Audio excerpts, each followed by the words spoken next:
नमस्कार, मैं अंजना और आप देख रहे हैं ईश्वर इंडियन न्यूज। आइए एक नजर डालते हैं आज की बड़ी खबर पर। फिल्म जगन माता अक्का महादेवी का भव्य रिलीज। नमस्कार, आप देख रहे हैं ईश्वर इंडियन न्यूज। आइए एक नजर डालते हैं आज की खास खबर पर।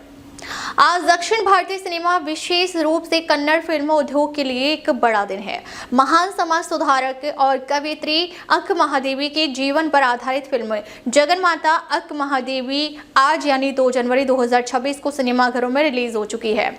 आइए देखते हैं इस खास फिल्म पर हमारी यह रिपोर्ट। 12वीं सदी के महान शिव भक्त और वचन साहित्य के स्तंभ अक्का महादेवी के जीवन, संघर्ष और उनकी आध्यात्मिक यात्रा को अब बड़े पर्दे पर उतारा गया है। फिल्म का नाम है जगन माता अक्का महादेवी। इस फिल्म के केंद्र में है सुलक्षणा कैरा, जिन्होंने अक्का महादेवी की चुनौतीपूर्ण भूमिका निभाई है। फिल्म का निर्देशन और निर्माण विशाल कांत बीजे ने किया है। फिल्म की भव्यता और इसके ऐतिहासिक संदर्भ को देखते हुए दर्शकों के बीच इसे लेकर काफी उत्सुकता देखी जा रही है। फिल्म में सुचेंद्र प्रसाद जैसे दिग्गज अभिनेताओं की मौजूदगी ने इसे और भी प्रभावशाली बना दिया है। फिल्म के पोस्टर पर लिखा संदेश शरण बरुवेमगे प्राण जीवालय वया फिल्म की गहराई और भक्ति भाव को स्पष्ट रूप से दर्शाता है। फिल्म की तकनीकी पक्ष की बात करें तो रवि सुवर्ण की छायांकन यानी सिनेमेटोग्राफी और अमित जावलेकर के संपादन यानी एडिटिंग ने इस कालखंड को जीवंत करने की कोशिश की है। यह फिल्म न केवल एक ऐतिहासिक गाथा है बल्कि नारी शक्ति और भक्ति की एक अनूठी मिसाल भी है। अगर आप इतिहास और प्रेरणादायक कहानियों के शौकीन हैं तो यह फिल्म आपके लिए एक बेहतरीन अनुभव साबित हो सकती है। आज ही अपने नजदीकी सिनेमाघरों में जाकर इसे देखें।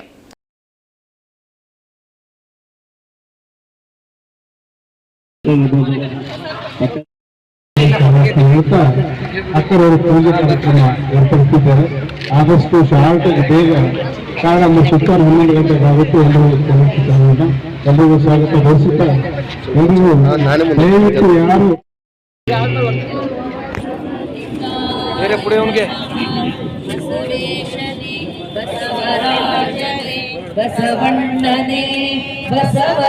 सर ಸ್ವಲ್ಪ ಹಿಂದಿರಿ ಸರ್ ಪ್ಲೀಸ್, ಸ್ವಲ್ಪ ಹಿಂದಿರಿ.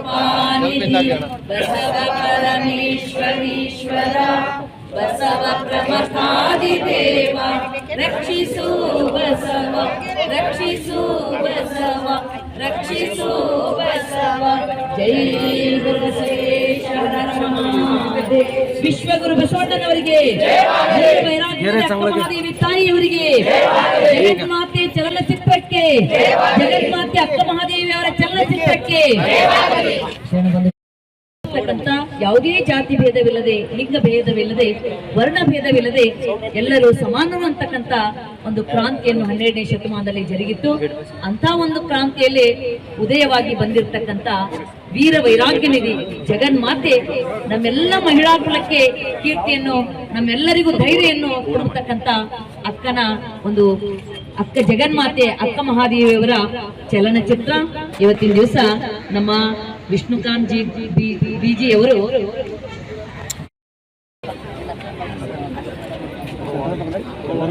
ಎಲ್ಲರಿಗೂ ನಮಸ್ಕಾರ. ಇವತ್ತು ನಮ್ಮೆಲ್ಲರಿಗೂ ಗೊತ್ತಿರೋ ಹಾಗೆ ಜಗನ್ಮಾತೆ ಅಕ್ಕ ಮಹಾದೇವಿಯವರ ಚಿತ್ರ ರಿಲೀಸ್ ಆಗ್ತಾ ಇದೆ. ಇದಕ್ಕಿಂತ ಮುಂಚೆ ಎಲ್ರಿಗೂ ನಾನು ಈ ಹೊಸ ವರ್ಷದ ಶುಭಾಶಯಗಳನ್ನ ನಿಮ್ಮೆಲ್ಲರಿಗೂ ಹೇಳಬೇಕು. ಈ ವರ್ಷ ಎಲ್ರಿಗೂ ಒಂದು ಹೊಸತನ್ನು ತರಲಿ, ಎಲ್ಲರ ಜೀವನವೂ ಸುಖಮಯವಾಗಿರಲಿ, ಎಲ್ಲರ ಕನಸು ನನಸಾಗಲಿ, ಎಲ್ಲರ ಕುಟುಂಬವೂ ದೇವರು ಪರಮಾತ್ಮ ಆಯುರ್ವೇದಕ್ಕೆ ಕೊಟ್ಟು ಕಾಪಾಡಲಿ ಅಂತ ನಾನು ಹಾರೈಸ್ತೇನೆ. ಹಾಗೂ ಇವತ್ತು ಒಂದು ಖುಷಿ ಸಂಗತಿ, ಜಗನ್ಮಾತೆ ಅಕ್ಕ ಮಹಾದೇವಿ ಅವರ ಚಿತ್ರ ರಿಲೀಸ್ ಆಗ್ತಿರೋದು. ನನ್ನಿಂದ ಅಲ್ಲಿಂದ ಇಲ್ಲಿ ಕರೆಸಿದ್ದಾರೆ ನಮ್ಮ ವಿಷ್ಣುಕಾಂತ್ ಅವರು. ಈ ಚಿತ್ರ ಉದ್ಘಾಟನೆ ಮಾಡಿ ವೀಕ್ಷಿಸೋದಕ್ಕೆ ನಮ್ಮನ್ನು ಕರೆಸಿದ್ದಾರೆ. ಇದೊಂದು ಒಳ್ಳೆಯ ಒಂದು ಅವಕಾಶ. ನನ್ನವರ ಬಾಂಧವ್ಯ ಇವಾಗಿಂದ ಅಲ್ಲ, ಅವರ ಚಿತ್ರದಲ್ಲಿ ನಾನು ಅಂಬೇಡ್ಕರ್ ಚಿತ್ರ ಮಾಡಿದ ಅವಾಗಲಿಂದಲೂ ಅಂಬೇಡ್ಕರ್ ಕೆಲವು ಇನ್ನೂ ಒಂದು ಕಲ್ಯಾಣ ಕುವರ, ಹೀಗೆ ಒಂದು ಸಾಲಕ್ಕೆ ಒಂದು 2-3 ಪಿಕ್ಚರ್ ಅವ್ರ ಜೊತೆ ಮಾಡಿದ್ದೆ. ನಿಜ ಹೇಳ್ಬೇಕಂದ್ರೆ ಈ ಚಿತ್ರದಲ್ಲಿ ನಾನು ಮಾಡಬೇಕಾಗಿತ್ತು, ಈ ಕಾರಣಾಂತರಗಳಿಂದ ನಾನು ಮಾಡೋಕ್ಕಾಗಲಿಲ್ಲ. ಅದು ಯಾರಿಗೆ ಋಣ ಇತ್ತು ಅವರೇ ಮಾಡಬೇಕಾಗಿತ್ತು. ನನ್ನ ಸೆಲೆಕ್ಷನ್ ಸೈಡಾಗೆ ಋಣ ಇತ್ತು, ಅವ್ರು ಮಾಡಿದ್ದಾಳೆ. ದೇವರು ಅವ್ರಿಗೆ ಒಳ್ಳೆದು, ತುಂಬ ಚೆನ್ನಾಗಿ ಕೂಡ ಆ್ಯಕ್ಟ್ ಮಾಡಿದ್ದಾಳೆ. God bless you. ಹಾಗೂ ಇನ್ನೊಂಥರ ಪಾತ್ರಗಳಲ್ಲಿ ನಾವು ನೋಡ್ಬೇಕು, ಇನ್ನೊಬ್ಬರಿಗೆ ಕೂಡ ನೋಡೋ ಹಾಗೇನೆ ತಾವೆಲ್ಲರೂ ಪ್ರೋತ್ಸಾಹ ಕೊಡಬೇಕು ಅಂತ ತಿಳ್ಕೊಂಡು ಶುಭ ಹಾರೈಸಿ ಈ ಒಂದು ಜಗನ್ಮಾತೆ ಅಕ್ಕ ಮಹಾದೇವಿಯವರ ಒಂದು ಚಲನಚಿತ್ರ ಬೀದರ್ದಲ್ಲಿ ಈ ಒಂದು ಬಿಗ್ ಬಜಾರ್ ಮಲ್ಟಿಪ್ಲೆಕ್ಸ್ ಒಂದು ಇದರಲ್ಲಿ ನಡೀತಾ ಇದೆ. ಅದಕ್ಕೆ ತಾವೆಲ್ಲರೂ ಇನ್ನು ಪ್ರತಿದಿನ 11 ಗಂಟೆಗೆ ಇದು ಪ್ರಾರಂಭ ಆಗ್ತದೆ. 2-2.5 ತಾಸಿನಲ್ಲಿ ಈ ಒಂದು ಚಲನಚಿತ್ರ ಮುಕ್ತಾಯಗೊಳ್ಳುತ್ತದೆ. ಅದಕ್ಕೆ ತಾವೆಲ್ಲರೂ ದಿನ ಬಂದು ಇದರ ಒಂದು ಸದುಪಯೋಗ ಪಡ್ಕೊಳ್ಬೇಕು ಅಂತ ತಿಳಿಸಿ ನನ್ನ 2 ಮಾತುಗಳು ಅವರ ಒಂದು ಮಾರ್ಗದರ್ಶನದಲ್ಲಿ ಇವತ್ತಿನ ದಿವಸ ವಿಶೇಷವಾಗಿ ಜಗನ್ಮಾತೆ ಅಕ್ಕ ಮಹಾದೇವಿಯ ಪಾತ್ರವನ್ನು ನಮ್ಮ ಬೀದರ್ ಜಿಲ್ಲೆಯವರೇ ಆಗಿರ್ತಕ್ಕಂಥ ಸುಲಕ್ಷ ಅವರು ಹಾಕಿದ್ದು. अब तक के लिए बस इतना ही, फिर मिलते हैं एक ऐसी ही खास खबर के साथ। अब तक के लिए नमस्कार और देखते रहिए ईश्वर इंडियन न्यूज।